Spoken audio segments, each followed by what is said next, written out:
Ótimo dia, irmãos. Paz seja com todos. Amém? Sejam muito bem-vindos ao retorno da nossa contação de história. Estamos situados no primeiro capítulo de Segunda Reis. Já andamos um bocado, né? Irmãos, por que é importante que nós conheçamos as histórias bíblicas? Primeiro, devido ao aspecto espiritual, ao aspecto que nós devemos conhecer a palavra de Deus, conhecer as histórias bíblicas, podemos extrair das histórias bíblicas lições para nós. Em segundo lugar, para que haja um aumento da nossa inteligência, da nossa capacidade de análise do que tem à nossa volta, principalmente do que acontece à nossa volta, do tipo de mentalidade, de estrutura social que existe ainda hoje no Ocidente. O nosso modo de pensar é muito parecido com o modo de pensar, principalmente no Ocidente, tá bom? Desse povo aqui, do povo de Israel. Por isso nós estamos estudando, conhecendo a história e estou buscando extrair algumas lições, buscando salientar algumas características do caráter das pessoas que nos antecederam. O apóstolo Paulo irá nos dizer que tudo que foi escrito para a nossa conscientização, para nosso crescimento, para que nós possamos aprender com tudo que foi escrito. Então, nesse intuito, irmãos, é que nós buscamos conhecer as histórias bíblicas. Garanto para os irmãos, tantas e tantas arestas, problemas em que a igreja entra devido à falta de conhecimento mínimo quanto à história bíblica, como funciona, o que acontece vez após vez, não é? Talvez eu esteja falando e você pense, nossa, mas usar até a história do Velho Testamento, a história de Adão e Eva para entendermos hoje como as coisas são, isso é muito complicado. E eu te garanto, irmãos, não é. Você terá sua capacidade de análise, de inteligência, o seu crescimento psicológico e, claro, evidente, espiritual, muito acrescido. De verdade. Tá bom? Pois bem, vamos. Envie esse vídeo a outras pessoas. Assista com toda reverência, prestando atenção, para que você possa extrair o máximo do que eu estarei compartilhando aqui essa manhã, em nome de Jesus. Tá bom?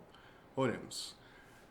Pai de amor, de infinita graça, estamos diante do Senhor, estamos diante da Tua palavra, para agradecermos por tudo que o Senhor tem feito, por tudo que o Senhor já fez na cruz, tudo que o Senhor tem feito com o intuito de trabalhar a cruz em nós, a nossa cruz, de levarmos a nossa cruz.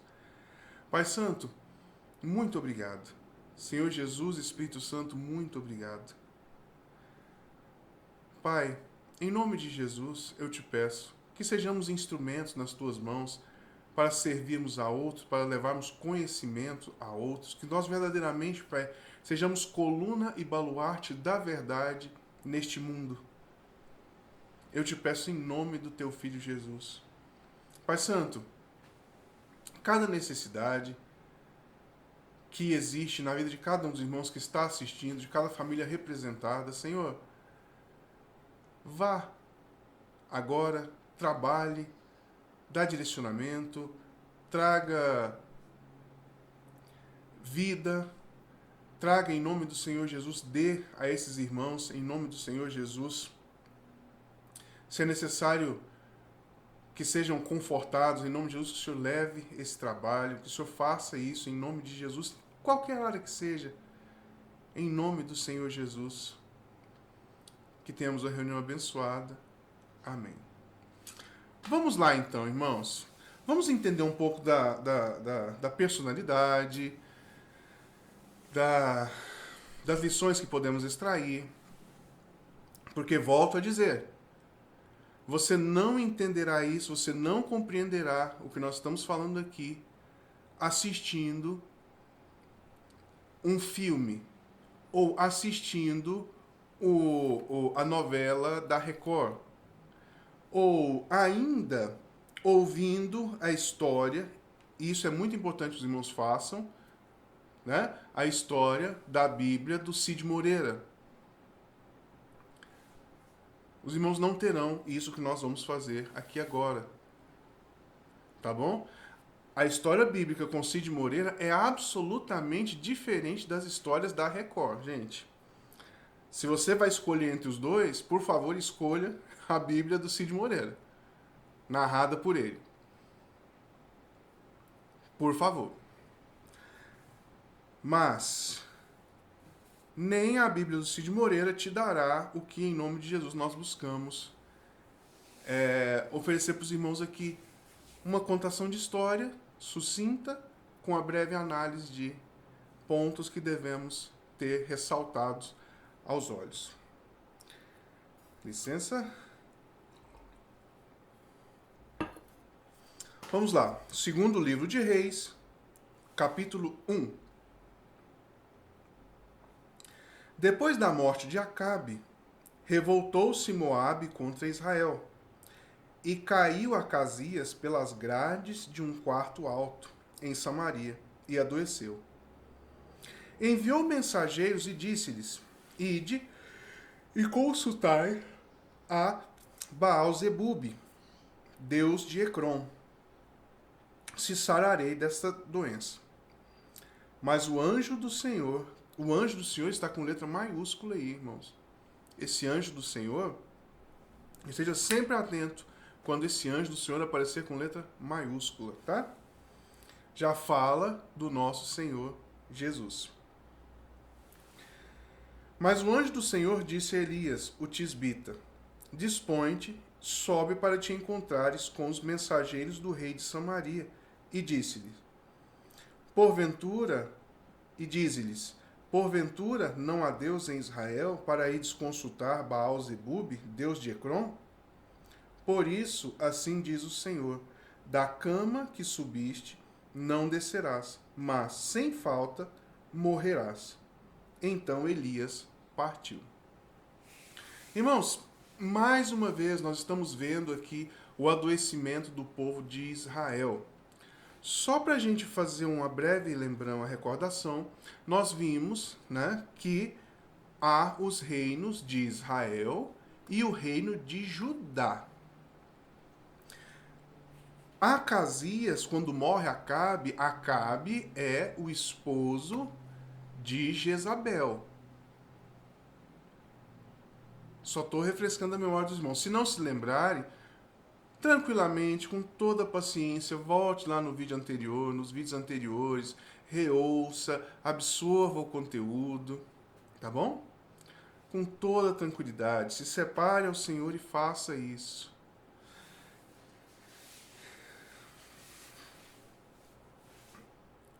Continuemos. Então, o rei Acabe morre e nós temos aqui Acasias, rei de Israel, nesse momento. Nós teremos um outro Acasias, mas ele é rei de Judá. É uma outra coisa. Ele cai pelas grades e fica adoecido e repete a ação de seus pais, de Acasias, ao invés de Acabe. Ao invés de buscar o Deus de Israel, o Deus verdadeiro, ele tem dúvidas, ele busca um Deus estranho. Ele busca o Deus dos Ecrom. Irmãos, aí eu te pergunto, nós fazemos esse tipo de coisa? Nós buscamos nos assegurar em deuses que não são o Deus, o nosso Deus? Muitas vezes sim, irmãos, muitas vezes nossos corações, talvez você pense, meu coração não está, eu sou povo de Deus e tal, meu coração não está na pomba gira. Eu não vou buscar auxílio da pomba gira. Eu não vou buscar auxílio no Zé Pilintra, não vou buscar em outros deuses. Mas, muitas vezes, nós buscamos, só para a gente ver a similaridade, nós buscamos a resolução do nosso casamento em um apimentamento de pomba-gira. Por exemplo, eu vou apimentar minha relação, apimentar o meu casamento usando roupas mais sensuais. Eu vou apimentar o meu casamento passando em determinado lugar e comprando óleos não sei quais. Então o que nós estamos fazendo? Apelando a outros deuses que não são o nosso Deus. Mesmo ainda que nós estejamos no meio do povo de Deus, sabendo quem é Deus, tendo clareza dos propósitos de Deus. Os irmãos verão aqui que Elias fala para Acasias: Acasias, acaso você não sabe? Você não sabia que tem Deus em Israel? Por que você vai fazer isso fora daqui? Então, infelizmente, vem a sentença. A sentença de Deus para Acasias. Olha, você ficou doente e, infelizmente, né, você não vai descer dessa cama bem. Você irá morrer. Sabe, irmãos, não podemos nós colocarmos as nossas problemáticas, as nossas mazelas nas mãos de deuses estranhos. Alguém da sua família cai doente e você se lança a dinheiro. Porque se eu tiver o dinheiro, eu pago e as coisas funcionam. Não é? Nós podemos pensar assim, nós estamos então entregando o nosso coração, entregando a nossa confiança a Mamon.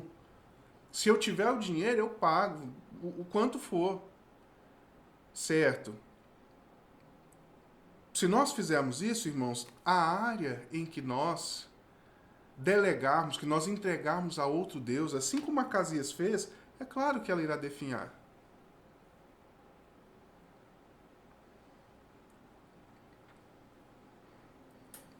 Não é Deus que vai vir, no nosso caso especificamente, depois de Cristo, não é Deus que vai vir nos castigar, mas é simplesmente o Deus que nós escolhemos, ele não irá funcionar, ele não vai dar certo.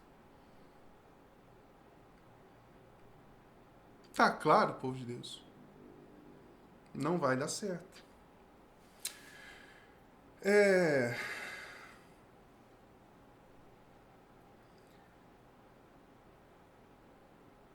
Então, esses mensageiros que haviam ido falar com o deus de Ecrom, eles voltam para Acasias e falam: olha, apareceu um senhor na nossa frente e ele disse isso, isso, isso e isso.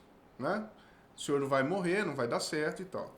Aí Acasias pergunta: qual era a aparência desse homem? Qual era a aparência desse homem?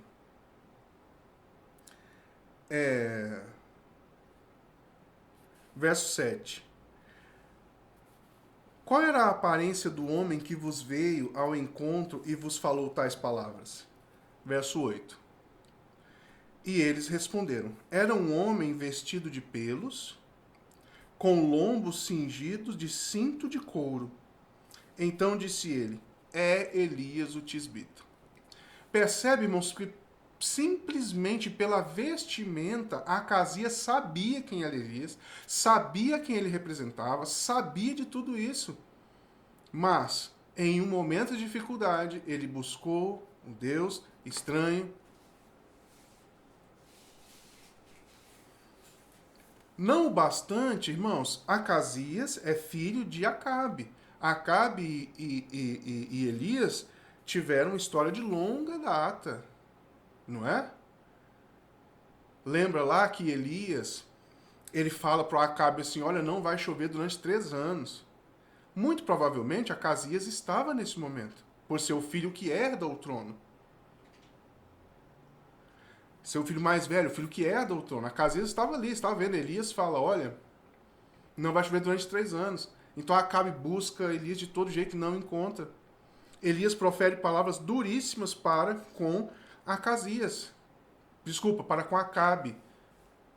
E como ele iria morrer, como as coisas aconteceriam. Lembra lá da questão da vinha de Nabote? Se você não lembra, volta lá atrás, irmãos. A vinha de Nabote. Jezabel arma uma tramóia para poder tomar a vinha de Nabote, eliminar a Nabote. E Elias vai, Elias, quando Acabe vai pegar essa vinha, efetivar essa trapaça, essa loucura que eles fizeram, Elias vai ao encontro dele e fala: olha, você agiu muito mal, você vai. E aqui nós temos mais uma vez um homem que sabe o caminho que está tomando, mas está tomando do mesmo jeito. Irmãos, nós somos parecidos com isso? Você já viu alguém agindo assim? Você já agiu assim? Sabe, irmãos, que o Senhor nos ajude. Que o Senhor nos ajude. E o que ele faz? Ele se arrepende e fala: nossa, realmente agi mal. Nossa, é claro que tem Deus em Israel. Pede para Elias vir aqui, por favor, e oferecer sacrifícios a Deus em misericórdia, para que eu possa ser curado, para que, enfim, para que eu possa obter misericórdia. O que eles fazem? O que Acasias faz?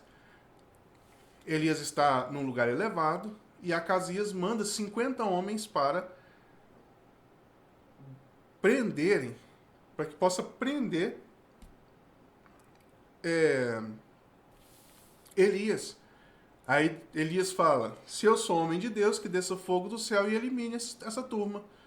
Elimina a turma, o fogo do céu elimina a turma, irmãos. E aí o Acasias, ele retrocede, ele fala: realmente, eu agi mal. Não, ele manda mais 50. E o que acontece? Se eu sou homem de Deus, Elias diz, que desça fogo do céu e consuma essa turma toda. E consome de novo. Ezequias reconhece? Não. Ele endurece e vai para cima. Sabe, irmãos?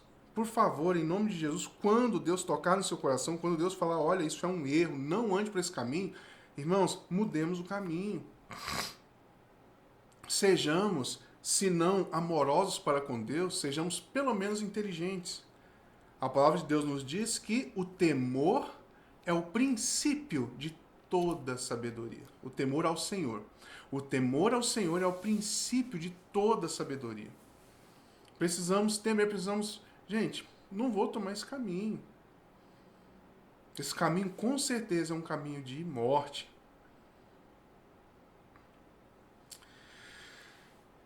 Então, envia mais 50.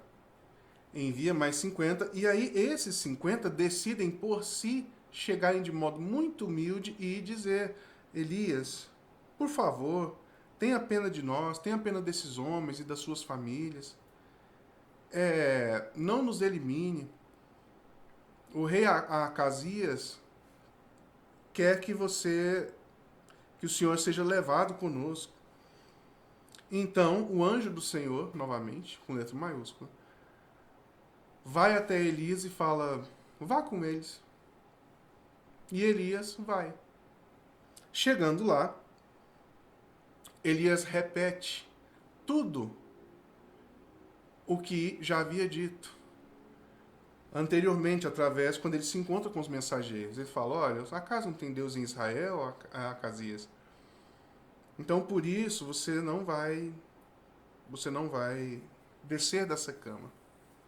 Você irá morrer.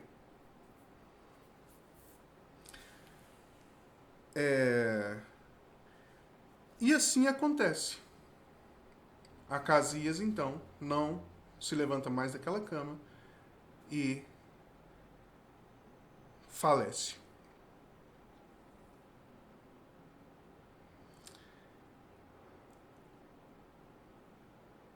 Quando o Senhor estava próximo a tomar Elias, vamos ler aqui o capítulo 2, alguns versos aqui. Salientei um pouco sobre Acasias. Vamos observar agora uma contraposição, observando o caráter de Eliseu. Vamos lá, capítulo 2, verso 1. Quando estava o Senhor para tomar Elias aos céus por um redemoinho, Elias partiu de Gilgal em companhia de Eliseu. Disse Elias a Eliseu: Fica-te aqui, porque o Senhor me enviou a Betel. Respondeu Eliseu: Tão certo como vive o Senhor e vive a tua alma, não te deixarei. E assim desceram a Betel. Olha só. Os irmãos se lembram de Eliseu? Como foi que ele assume? Qual é o seu posicionamento diante de Deus com o chamado de Deus através de Elias? Eliseu estava trabalhando no campo, com seus bois e com seus equipamentos de lidar com a terra, e Elias o chama. O que ele faz? Ele mata os bois, queima a tralha, e queimando a tralha ele faz um grande churrasco e vai atrás de Elias para viver o que tivesse que viver, em nome de um chamado do Senhor. O Senhor o chamou para estar próximo de Elias. Nós estamos vendo aqui que chega um momento em que Elias está próximo de ser elevado aos céus. E Elias fala: fica aqui. Deus me mandou ir em tal lugar. O que Eliseu faz? Desculpe, Ezequiel não. Eliseu faz: de modo nenhum, eu vou contigo. Se nós pegarmos aqui, irmãos, de Gilgal até Betel, nós temos cerca de 43 quilômetros.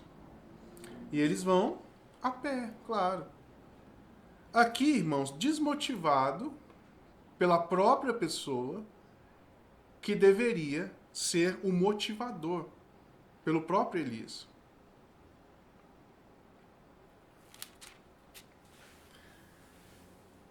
É claro que eles gastaram bastante tempo nesse trajeto. Vai andando, para em um lugar, faz a obra do Senhor, come, dorme, vai, 40 e poucos quilômetros. De Betel, assim, verso 3. Então os discípulos dos profetas que estavam em Betel saíram ao encontro de Eliseu e disseram: Você está sabendo que Deus vai levar Elias embora? Então Eliseu fala: Sim, eu estou sabendo. Não quero mais falar sobre isso, calai-vos. Estou sabendo. Então agora ele tem os profetas e tem o próprio Elias falando: Olha, não vem atrás de mim não. Fica para lá. E Eliseu tinha um desejo em Deus, um chamado de Deus que ele precisava cumprir. E ele continua o seu chamado. Verso 4. Disse Elias a Eliseu: Fica-te aqui, porque o Senhor me enviou a Jericó. Porém ele disse: Tão certo como vive o Senhor e vive a tua alma, não te deixarei. E assim foram a Jericó. Então os discípulos dos profetas que estavam em Jericó se chegaram a Eliseu. Chega em Eliseu e fala: Olha, sabes tu que o Senhor hoje tomará o teu Senhor, levando pela sua cabeça, levando ele embora? Eliseu fala: Sim, eu sei. Mas não quero falar sobre o assunto, calai-vos. Então, se nós pegarmos aqui agora, de Betel a Jericó, nós temos cerca de 40 quilômetros. Andando junto, conversando, todo o tempo para Eliseu pensar: chega, né? Deus vai levar ele embora, chega, meu ministério é isso, eu vou voltar para fazer minhas plantações, fazer minhas coisas, cuidar do meu gadinho. Não, lá atrás ele foi ungido no lugar de Elias.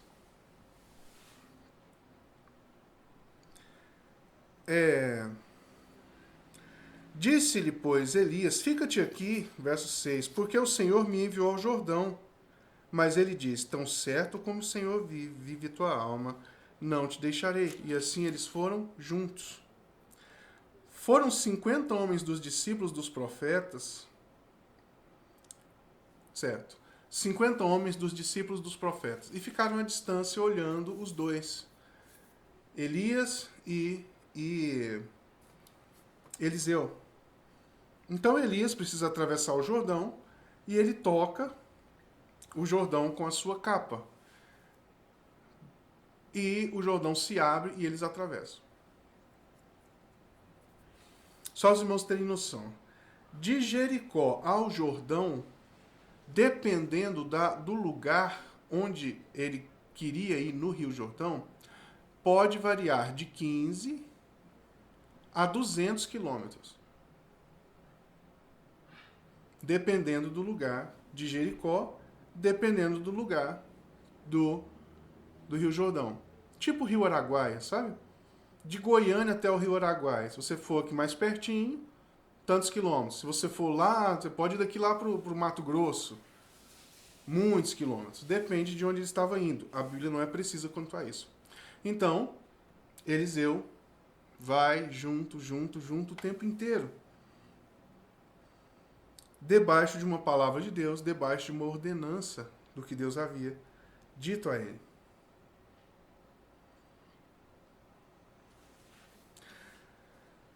Então Elias fala para Eliseu o seguinte: olha, pede-me o que você quer e olha o que Eliseu quer. Eu quero uma porção dobrada do Espírito que há em ti. Do Espírito de Deus que há em ti, eu quero uma porção dobrada. Sabe, irmãos, por que ele não pediu outra coisa? O profeta, irmãos, o profeta que ressuscitou criança, o profeta Elias, que fez uma mulher que tinha só um pouquinho de azeite e de farinha, começar a fazer azeite, fazer bolo, fazer um monte de coisa, e o azeite nunca acabar. Por que ele não pede, me dá um bocadão de azeite, assim, me dá uma vasilha de azeite, para eu poder vender azeite e não ter que plantar mais? Por que ele não pede coisas desse tipo? Talvez nós estejamos nesse esquema aí, sabe? Deus, me dá um negócio para aqui. Mas o que ele pede? O que ele quer? O que ele quer? Uma porção dobrada do Espírito de Deus, que estava em Elias. E Elias fala: olha, dura coisa me pediste. Me pediu um negócio complicado. Mas é o seguinte, se você me ver quando Deus me levar, eu te darei isso. Se você não me ver, então nada será feito. E adivinha? Os irmãos acham que Eliseu viu o momento em que Deus levou a Elias? Viu. E Elias deixa sua capa fica com Eliseu. E então começa o ministério de Eliseu com a porção dobrada do Espírito que havia em Elias. A primeira coisa que acontece é Eliseu precisa atravessar o rio Jordão. E o que ele faz? A mesma coisa que Elias fez. Pega a capa, toca o Rio Jordão e atravessa o Rio Jordão a seco. Enquanto isso, esses 50 homens disseram o seguinte para Eliseu: olha, Deus levou Elias, mas será que Deus não pegou Elias nessa carruagem, e não deixou Elias cair em algum lugar? Não colocou Elias aí pelos montes afora? Elias simplesmente caiu em algum ponto? Deus deixou ele em algum ponto? Então Eliseu olha aqui e ele fala: olha, não, nada a ver, de jeito nenhum, isso não tem fundamento. E aí esse pessoal dos profetas fala: tem vários homens valentes aqui, vamos fazer uma caçada de Elias aí através dos montes, pelos lugares, E Eliseu fala, olha, não façam isso. Não façam isso. Mas eles insistem e fazem a caçada. Vão procurar Elias. Como nós já sabemos, como Eliseu estava absolutamente consciente, não encontraram mais a Elias. Então, volta para Jericó. Eliseu volta para Jericó. Lembra de todo esse trajeto, com os profetas e tal, Eliseu caminhando, 40 quilômetros, 15, 100, sabe?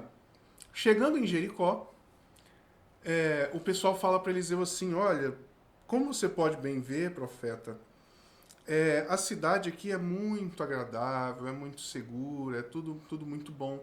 Mas as águas daqui, elas são amargas e torna a terra estéril.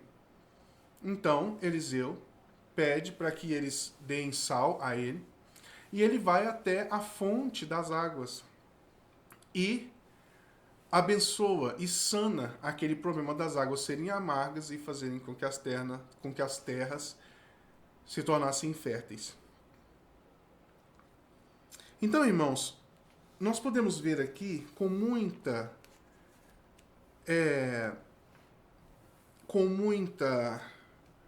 propriedade a diferença de um profeta de Deus e de um homem de Deus, um homem que buscava a Deus, que queria os interesses de Deus, e de um homem que não tinha esse interesse.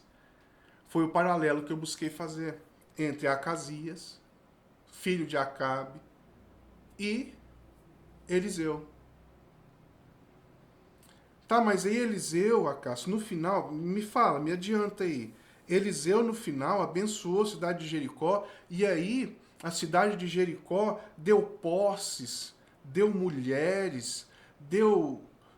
Como foi isso? Ingratidão a ele? Tornou ele vice-governador de Jericó? Foi assim a que aconteceu? Eu vou te dizer, veremos no domingo que vem, em nome de Jesus. Mas guardemos isso na nossa mente, se nós estamos entregando nossos corações a deuses estranhos, ou se nós estamos a despeito de tudo que vem contra nós, todas as chateações, às vezes pessoas contrárias a nós, às vezes o nosso próprio, a pessoa que deveria estar nos motivando, ele nos desmotiva. Nós temos aí 50 profetas, depois mais 50 profetas, falando, olha, você está sabendo que vai acontecer isso? Olha, fica aqui, não, chega, né? Chega desse negócio de profecia, de andar com Elias, isso não... Mas ele queria uma coisa, ele tinha o seu coração voltado a Deus. Então observemos isso e analisemos se nós estamos entregando nosso coração a deuses estranhos ou, assim como Eliseu, temos tido nosso coração voltado a Deus em detrimento de todas as coisas à nossa volta. Pai de amor, em nome de Jesus eu te agradeço pela tua maravilhosa palavra que nos ensina tanto dia após dia. Pai Santo, em nome de Jesus eu te peço, abençoa, Senhor, o domingo de cada um, abençoa o almoço, abençoa, Pai, em nome de Jesus, que possa haver comunhão, que possa haver, Pai, em nome de Jesus, o voltar dos corações uns para os outros. Eu te peço em nome do teu Filho. Abençoa a nossa reunião à noite, que o Senhor seja glorificado em tudo. Fala aos nossos corações, Pai, ensina-nos a orar. Ensina-nos a orar, Pai, eu te peço em nome de Jesus. Amém.